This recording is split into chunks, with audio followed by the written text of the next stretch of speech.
नमस्कार दोस्तों, आप सबों का स्वागत है। बिहार बोर्ड मैट्रिक परीक्षा के लिए हिंदी का अति महत्वपूर्ण ऑब्जेक्टिव बिल्कुल ऐसे ही प्रश्न पूछे जाएंगे।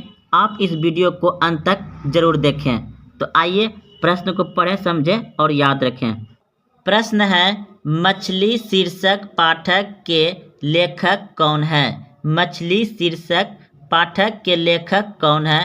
तो इस प्रश्न का उत्तर होगा आपका ऑप्शन नंबर सी, बिल्कुल सही है, विनोद कुमार शुक्ल। विनोद कुमार शुक्ल मछली शीर्षक पाठक के लेखक है। अगला प्रश्न देखिए। प्रश्न है, मछली शीर्षक पाठक साहित्य की कौन विधा है? मछली शीर्षक पाठक साहित्य की कौन विधा है? तो इस प्रश्न का उत्तर होगा आपका ऑप्शन नंबर बी, बिल्कुल सही है, कहानी। अगला प्रश्न है, मछली लेकर कौन भागा था? मछली लेकर कौन भागा था? तो संतु। मछली लेकर कौन भागा था? संतु। अगला प्रश्न है, मछली शीर्षक कहानी में दीदी के प्रेमी का क्या नाम था? प्रश्न है, मछली शीर्षक कहानी में दीदी के प्रेमी का क्या नाम था? तो इस प्रश्न का उत्तर होगा आपका ऑप्शन नंबर ए, बिल्कुल सही है, शांतु। संतु। तो अगले प्रश्न की ओर। प्रश्न है, मछली के लिए मसाला कौन पीस रही थी? मछली के लिए मसाला कौन पीस रही थी? तो उत्तर होगा ऑप्शन नंबर डी, बिल्कुल सही है, माँ। अगला प्रश्न है आपका, विनोद कुमार शुक्ल किस कृषि विश्वविद्यालय में प्रोफेसर थे? तो इंदिरा गांधी विश्वविद्यालय में प्रोफेसर थे विनोद कुमार शुक्ल। अगला प्रश्न है, पेड़ पर कमरा किसकी रचना है? पेड़ पर कमरा किसकी रचना है? तो इस प्रश्न का उत्तर हो जाएगा Vinod Kumar Shukla, option number A, बिल्कुल सही है। अगला प्रश्न है, मछली कहानी में किस वर्ग का चित्रण है? मछली कहानी में किस वर्ग का चित्रण है? तो इस प्रश्न का उत्तर हो जाएगा निम्न मध्य वर्गीय परिवार। निम्न मध्य वर्गीय परिवार, ऑप्शन नंबर सी, निम्न मध्य वर्गीय परिवार की कहानी है। अगला प्रश्न है, लेखक को मछली खाने से किसने मना किया? लेखक को मछली खाने से किसने मना किया? तो इस प्रश्न का उत्तर होगा आपका ऑप्शन नंबर बी, बिल्कुल सही है, माँ ने। अगला प्रश्न है, लेखक के घर में मछली कौन खाता था? लेखक के घर में मछली कौन खाता था? तो इस प्रश्न का उत्तर होगा ऑप्शन नंबर बी, बिल्कुल सही है, पिता। पिता ने मछली खाता था। अगला प्रश्न है, लेखक अपने पिता से क्या मांगना चाहता था? प्रश्न है, लेखक अपने पिता से क्या मांगना चाहता था? तो इस प्रश्न का उत्तर हो जाएगा आपका ऑप्शन नंबर डी, बिल्कुल सही है, मछली मांगना चाहता था। अगला प्रश्न है, विनोद कुमार शुक्ल का जन्म कब हुआ था? विनोद कुमार शुक्ल का जन्म कब हुआ था? तो इस प्रश्न का उत्तर होगा ऑप्शन नंबर डी, बिल्कुल सही है, 1 जनवरी 1937 ईस्वी। 1 जनवरी 1937 ईस्वी को विनोद कुमार शुक्ल का जन्म हुआ था। अगला प्रश्न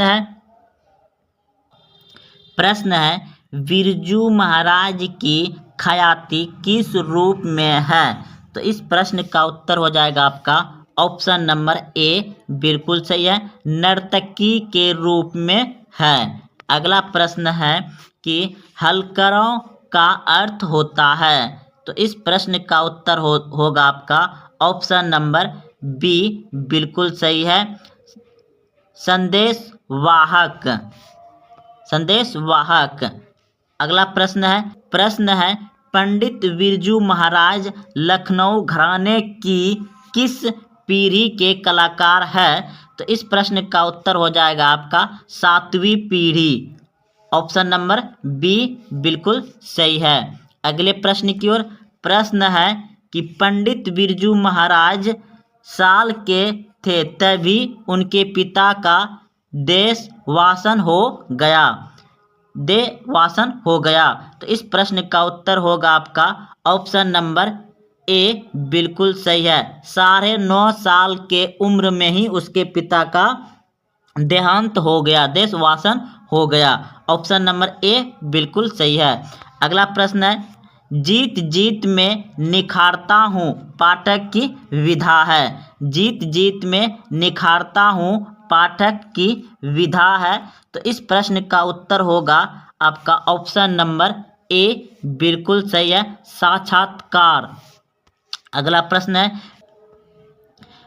है बिरजू महाराज खुद को किसका शागिर्द मानते थे। तो इस प्रश्न का उत्तर होगा ऑप्शन नंबर ए बिल्कुल सही है, पिता का। अगला प्रश्न है, पंडित बिरजू महाराज का जन्म कहाँ हुआ था। पंडित बिरजू महाराज का जन्म कहाँ हुआ था। तो इस प्रश्न का उत्तर होगा ऑप्शन नंबर बी बिल्कुल सही है, लखनऊ में। अगला प्रश्न है, पंडित बिरजू महाराज का जन्म कब हुआ था। पंडित बिरजू महाराज का जन्म कब हुआ था। तो इस प्रश्न का उत्तर होगा 4 फरवरी 1938 ईस्वी में। 4 फरवरी 1938 ईस्वी में हुआ था। अगला प्रश्न है, बिरजू महाराज कौन सा वाद्य यंत्र बजाते थे। बिरजू महाराज कौन सा वाद्य यंत्र बजाते थे। तो इस प्रश्न का उत्तर होगा उपयुक्त सभी। सभी बजाते थे, सितार बजाते थे, गिटार बजाते थे, हारमोनियम बजाते थे। उपयुक्त सभी, ऑप्शन नंबर डी सही है, उपयुक्त सभी। अगला प्रश्न है, शंभू महाराज बिरजू महाराज के कौन थे। शंभू महाराज बिरजू महाराज के कौन थे। तो इस प्रश्न का उत्तर होगा आपका ऑप्शन नंबर बी बिल्कुल सही है, चाचा। अगला प्रश्न है, पंडित बिरजू महाराज का संबंध किस नृत्य से है। पंडित बिरजू महाराज का संबंध किस नृत्य से है। तो इस प्रश्न का उत्तर होगा आपका ऑप्शन नंबर सी बिल्कुल सही है, कथक से। ऑप्शन नंबर सी कथक से है। अगला प्रश्न है, नृत्य की शिक्षा के लिए पहल बिरजू महाराज किस संस्था से जुड़े थे। नृत्य की शिक्षा के लिए पहल बिरजू महाराज किस संस्था से जुड़े थे। तो इस प्रश्न का उत्तर होगा आपका ऑप्शन नंबर बी बिल्कुल सही है, हिंदुस्तानी डांस म्यूजिक दिल्ली। हिंदुस्तानी डांस म्यूजिक दिल्ली से जुड़े थे डांस के लिए। अगला प्रश्न है, बिरजू महाराज अपना सबसे बड़ा जज किसे मानते थे। बिरजू महाराज अपना सबसे बड़ा जज किसे मानते थे। तो इस प्रश्न का उत्तर होगा आपका ऑप्शन नंबर सी बिल्कुल सही है, अम्मा को। अम्मा को। चलते अगले प्रश्न की। पहला प्रश्न है, मेरे बिना तुम प्रभु पाठ के लेखक है। मेरे बिना तुम प्रभु के पाठ का लेखक कौन है। तो इस प्रश्न का उत्तर हो जाए आपका रेनर मारिया। ऑप्शन नंबर डी बिल्कुल सही है, रेनर मारिया। अगले प्रश्न की ओर। प्रश्न है, ननकाना साहब कहाँ है। ननकाना साहब कहाँ है। तो इस प्रश्न का उत्तर होगा आपका ऑप्शन नंबर बी बिल्कुल सही है, पाकिस्तान में है। ननकाना साहब कहाँ है, पाकिस्तान में। अगला प्रश्न है, जन्म मरण में कौन सा समास है। द्वंद्व समास है। ऑप्शन नंबर ए बिल्कुल सही है। अगले प्रश्न की ओर। निम्नलिखित में से संज्ञा का शब्द है। निम्नलिखित में से संज्ञा का शब्द है। तो इस प्रश्न का उत्तर होगा आपका ऑप्शन नंबर बी बिल्कुल सही है, व्यक्तिवाचक। अगला प्रश्न है, राष्ट्र कवि दिनकर को सम्मानित किया गया था। राष्ट्र कवि दिनकर को सम्मानित किया गया था। तो इस प्रश्न का उत्तर हो जाएगा उपयुक्त सभी। इसमें जो है कि राष्ट्र कवि दिनकर को पद्म विभूषण से सम्मानित किया गया है, ज्ञानपीठ पुरस्कार से सम्मानित किया गया है, साहित्य अकादमी से पुरस्कारित किया गया है। तो उपयुक्त सभी इसका उत्तर होगा, सभी। अगले प्रश्न की ओर। प्रश्न है आधुनिक सभ्य समाज श्रम विभाजन को आवश्यक क्यों माना जाता है? आधुनिक सभ्य समाज श्रम विभाजन को आवश्यक क्यों माना जाता है? तो इस प्रश्न का उत्तर होगा आपका ऑप्शन नंबर ए बिल्कुल सही है, कार्यकुशलता के लिए, कार्यकुशलता के लिए। अगला प्रश्न देखिए, सेन साहब की कार की कीमत है, सेन साहब की कार की कीमत है, तो सेन साहब की जो कार है उसका कीमत क्या है? तो इस प्रश्न का उत्तर हो जाएगा आपका ऑप्शन नंबर ए बिल्कुल सही है, 7,500 रुपये, 7,500। अगला प्रश्न है भारत से हम क्या सीखे पाठ गद्य की कौन सी विधा है? भारत से हम क्या सीखे पाठ गद्य की कौन सी विधा है? तो इस प्रश्न का उत्तर हो जाएगा आपका ऑप्शन नंबर ए बिल्कुल सही है, भाषण। अगले प्रश्न की ओर। प्रश्न है आपका कि मुहावरा है और मुहावरे से भी प्रश्न पूछे जाते हैं, एक दो प्रश्न मुहावरा से पूछा जाता है, तो ये सभी मुहावरा प्रश्न पूछे गए हैं। तो प्रश्न है हाथ खाली होना मुहावरे का अर्थ है, हाथ खाली हो जाना यानी पास पैसा नहीं है, ऑप्शन नंबर सी बिल्कुल सही है, पास पैसा ना होना, हाथ खाली होना। अगले प्रश्न की ओर। प्रश्न है कमर कसना मुहावरे का अर्थ है, कमर कसना मुहावरे का अर्थ है तो तैयार होना, ऑप्शन नंबर बी बिल्कुल सही है, कमर कसना मुहावरे का अर्थ है तैयार होना। अगला प्रश्न देखिए। प्रश्न है कि हाथ साफ करना मुहावरे का अर्थ क्या है? हाथ साफ करना मुहावरे का अर्थ क्या है? तो ऑप्शन नंबर सी बिल्कुल सही है, हाथ साफ करना यानी चोरी करना, हाथ साफ करना यानी चोरी करना, ऑप्शन नंबर सी बिल्कुल सही है। अगला प्रश्न है अकल पर पत्थर पड़ना, अकल पर पत्थर पड़ना मुहावरे का सही अर्थ क्या है? तो इस प्रश्न का उत्तर हो जाएगा आपका ऑप्शन नंबर डी बिल्कुल सही है, बुद्धि भ्रष्ट होना, बुद्धि भ्रष्ट होना। चलते अगले प्रश्न की ओर।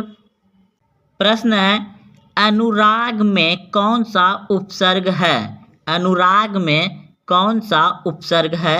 तो इस प्रश्न का उत्तर हो जाएगा आपका ऑप्शन नंबर ए बिल्कुल सही है, अनु। अनुराग में कौन सा उपसर्ग है? अनु, ऑप्शन नंबर ए सही है। अगला प्रश्न है कि पराजय, पराजय में कौन सा उपसर्ग है? पराजय में कौन सा उपसर्ग है? तो इस प्रश्न का उत्तर होगा आपका ऑप्शन नंबर बी बिल्कुल सही है, पाड़ा, पराक, पाड़ा। अगला प्रश्न है परिश्रम में कौन उपसर्ग है? परिश्रम में कौन उपसर्ग है? तो इस प्रश्न का उत्तर होगा आपका ऑप्शन नंबर ए बिल्कुल सही है, परी, परी, परी।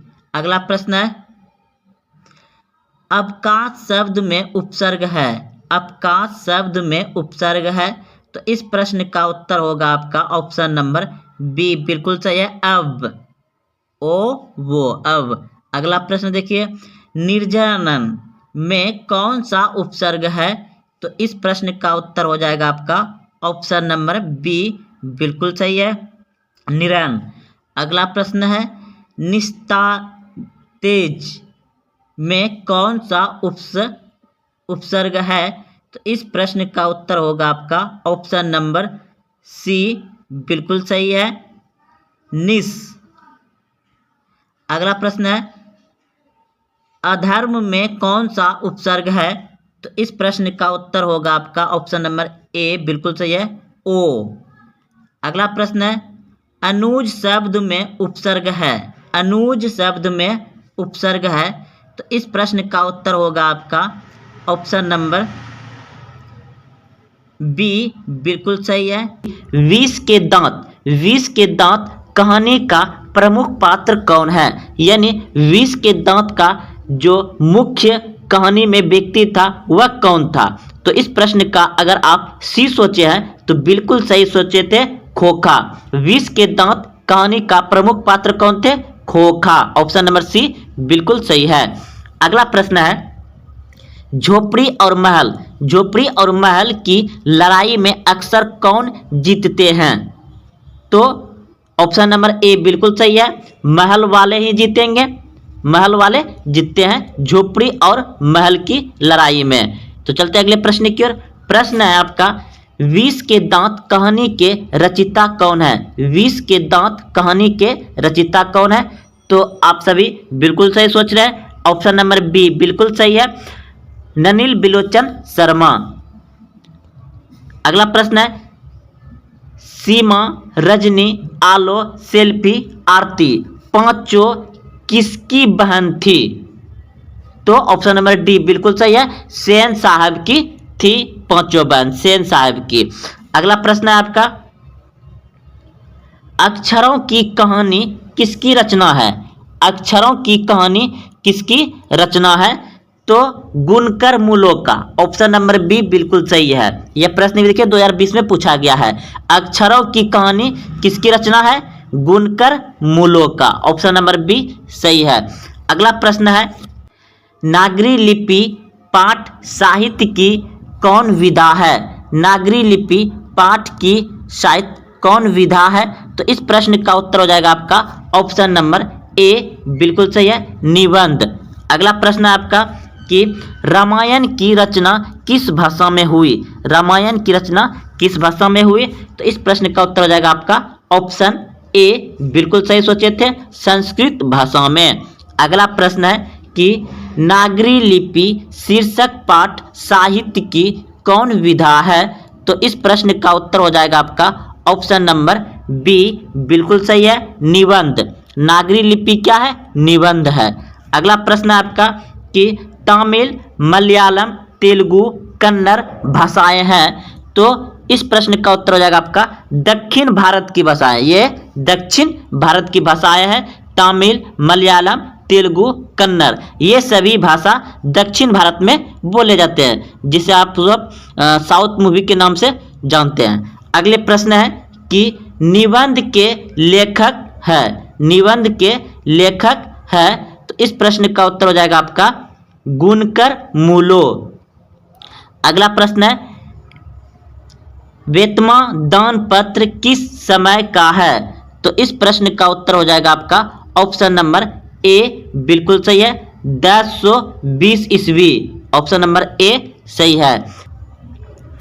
प्रश्न है, हिंदी लिखी जाती है, हिंदी लिखी जाती है, तो हिंदी लिखी जाती है देवनागरी लिपि में, ऑप्शन नंबर ए बिल्कुल सही है, हिंदी लिखी जाती है देवनागरी लिपि में। अगला बहादुर अपने घर से क्यों भागा था? बहादुर अपने घर से क्यों भागा था? तो इस प्रश्न का उत्तर हो जाएगा ऑप्शन नंबर सी बिल्कुल सही है, मां की मार के कारण, मां की मार के कारण बहादुर अपने घर से भागा था।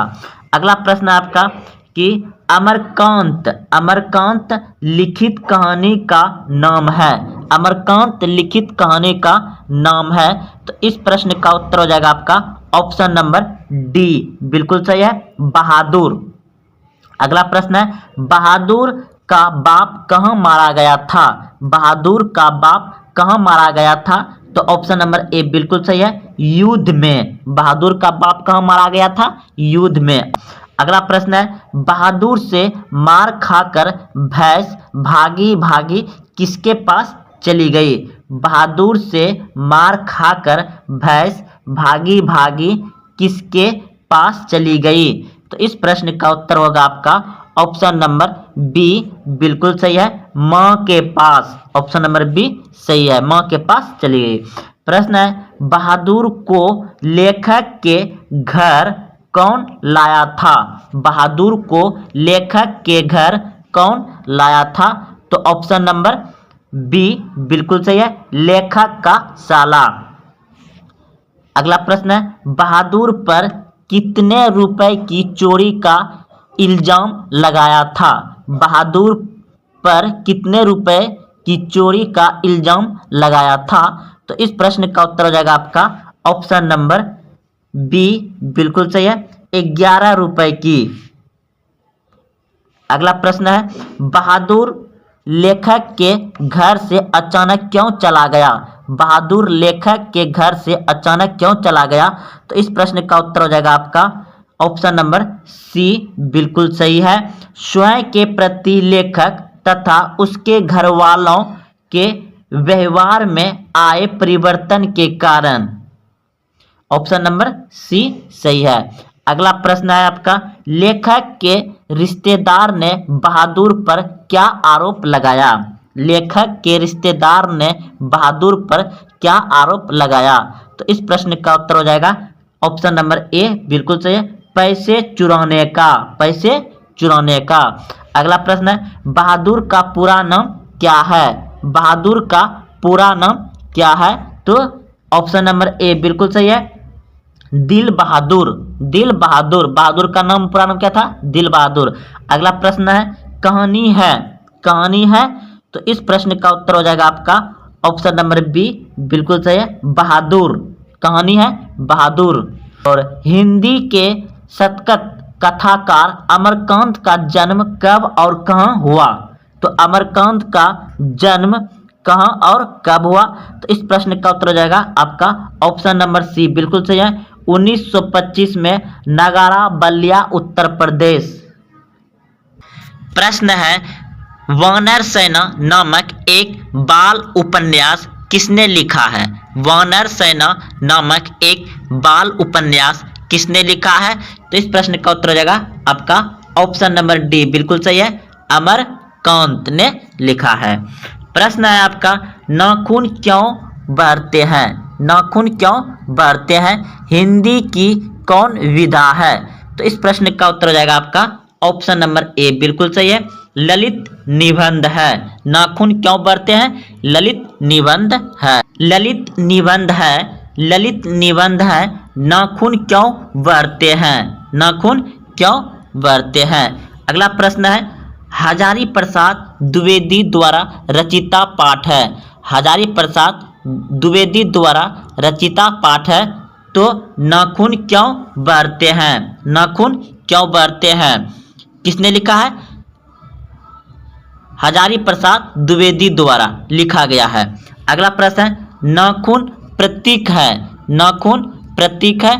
तो ऑप्शन नंबर ए बिल्कुल सही है, पार्श्विक वृत्त का है कि मछली शीर्षक पाठ के लेखक कौन है? मछली शीर्षक पाठ के लेखक कौन है? तो इस प्रश्न का उत्तर हो जाएगा आपका ऑप्शन नंबर सी। अगर आप सोचे थे तो बिल्कुल सही सोचे थे, विनोद कुमार शुक्ल। अगला प्रश्न देखिए, मछली शीर्षक पाठ साहित्य की कौन विधा है? मछली शीर्षक पाठ साहित्य की कौन विधा है? तो इस प्रश्न का उत्तर हो जाएगा आपका ऑप्शन नंबर बी बिल्कुल सही है, कहानी है। मछली शीर्षक पाठ क्या है? कहानी है। अगला प्रश्न है, मछली लेकर कौन भाग गया था? मछली लेकर कौन भाग गया था? तो इस प्रश्न का उत्तर हो जाएगा आपका ऑप्शन नंबर बी बिल्कुल सही है, शांतु। अगला प्रश्न है, मछली शीर्षक कहानी में दीदी के प्रेमी का क्या नाम था? तो इस प्रश्न का उत्तर हो जाएगा आपका ऑप्शन नंबर ए बिल्कुल सही है, शांतु। अगला प्रश्न है, मछली के लिए मसाला कौन पीस रही थी? मछली के लिए मसाला कौन पीस रही थी? तो माँ। ऑप्शन नंबर डी सही है। विनोद कुमार शुक्ल किस कृषि विश्वविद्यालय में एसोसिएट प्रोफेसर थे? तो इस प्रश्न का उत्तर हो जाएगा आपका ऑप्शन नंबर सी बिल्कुल सही है कि विनोद कुमार शुक्ल इंदिरा गांधी विश्वविद्यालय के प्रोफेसर थे। अगला प्रश्न है, पेड़ पर कमरा किसकी रचना है? पेड़ पर कमरा किसकी रचना है? तो विनोद कुमार शुक्ल। विनोद कुमार शुक्ल की रचना है पेड़ पर कमरा। अगला प्रश्न है, मछली कहानी में किस वर्ग का चित्रण है? मछली कहानी में किस वर्ग का चित्रण है? तो इस प्रश्न का उत्तर हो जाएगा आपका ऑप्शन नंबर सी बिल्कुल सही है, निम्न मध्य वर्गीय परिवार। निम्न मध्य वर्गीय परिवार। अगला प्रश्न है, लेखक को मछली खाने से किसने मना किया? लेखक को मछली खाने से किसने मना किया? तो इस प्रश्न का उत्तर हो जाएगा आपका ऑप्शन नंबर बी बिल्कुल सही है, माँ ने। अगला प्रश्न है, लेखक के घर में मछली कौन खाता था? लेखक के घर में मछली कौन खाता था? तो इस प्रश्न का उत्तर हो जाएगा आपका ऑप्शन नंबर बी, बिल्कुल सही है, पिता। प्रश्न है, लेखक अपने पिता से क्या मांगना चाहता था? लेखक अपने पिता से क्या मांगना चाहता था? मछली। ऑप्शन नंबर डी सही है। अगला प्रश्न है, विनोद कुमार शुक्ल का जन्म कब हुआ था? विनोद कुमार शुक्ल का जन्म कब हुआ था? तो इस प्रश्न का उत्तर हो जाएगा आपका ऑप्शन नंबर डी, बिल्कुल सही है, 1 जनवरी 1937। अगला प्रश्न है आपका, विनोद कुमार शुक्ल को साहित्य अकादमी पुरस्कार किस वर्ष मिला? विनोद कुमार शुक्ल को साहित्य अकादमी पुरस्कार किस वर्ष मिला? तो 1990 में। ऑप्शन नंबर ए बिल्कुल सही है। अगला प्रश्न है, खरीदे गए मछली में कितनी मछली जिंदा थी? खरीदे गए मछली में कितनी मछली जिंदा थी? तो इस प्रश्न का उत्तर हो जाएगा आपका ऑप्शन नंबर बी, बिल्कुल सही है, 2। अगला प्रश्न है, पिताजी किससे नाराज थे? पिताजी किससे नाराज थे? तो इस प्रश्न का उत्तर हो जाएगा आपका ऑप्शन नंबर डी, बिल्कुल सही है, नरेन।